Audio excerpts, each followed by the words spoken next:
उभाव्यामुदते नमो बाहुभ्यां तव धन्वने परिते धन्वनो हेतिरस्मान्वनक्तु विश्वतः अथो यैषुधिस्तवारे अस्मन्निधेहितम्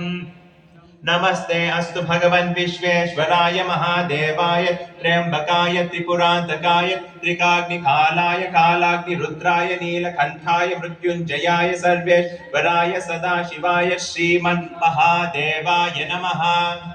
नमो हिरण्यबाहवे सेनान्ये दिशाय च पतये नमो नमो वृक्षेभ्यो हरिकेशेभ्यः पशूनां पतये नमो नमः सस्पिञ्जराय द्विषीमते पथीनां पतये नमो नमो बभ्रुषाय विव्याधिनेनानां पतये नमो नमो हरिकेशायोपवीतिने पुष्टानां पतये नमो नमो भवस्य हेत्यै जगतां पतये नमो नमो रुद्राय तथाविने क्षेत्राणां पतये नमो नमः सूताय हन्त्याय वनानां पतये नमो नमो रोहिताय स्थपतये वृक्षाणां पतये नमो नमो मन्त्रिणे वाणिजाय कक्षाणां पतये नमो नमो भुवन्तये वारिवस्कृताय औषधीनां पतये नमो नमः उच्चैर्घोषाय क्रन्दयते पथीनां पतये नमो नमः कृत्स्नवीताय धावते सत्त्वनां पतये नमः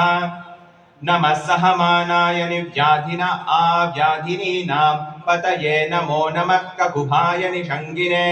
स्तेनानां पतये नमो नमो निषङ्गिन इषुधिमते तस्कराणां पतये नमो नमो वञ्चते परिवञ्चते स्तायूनां पतये नमो नमो निचेरवे परिचरायारण्यानां पतये नमो नमः सृखाविभ्यो जिघागं सद्भ्यो मुष्णतां पतये नमो नमोऽसिमद्भ्यो नक्तञ्चरद्भ्यः प्रकृन्तानां पतये नमो नमः उष्णीषिणे गिरिचराय कुलुञ्चानां पतये नमो नमः इषुमद्भ्यो धन्वाविभ्यश्च वो नमो नमः आतन्वानेभ्यः प्रतिदधानेभ्यश्च वो नमो नमः आय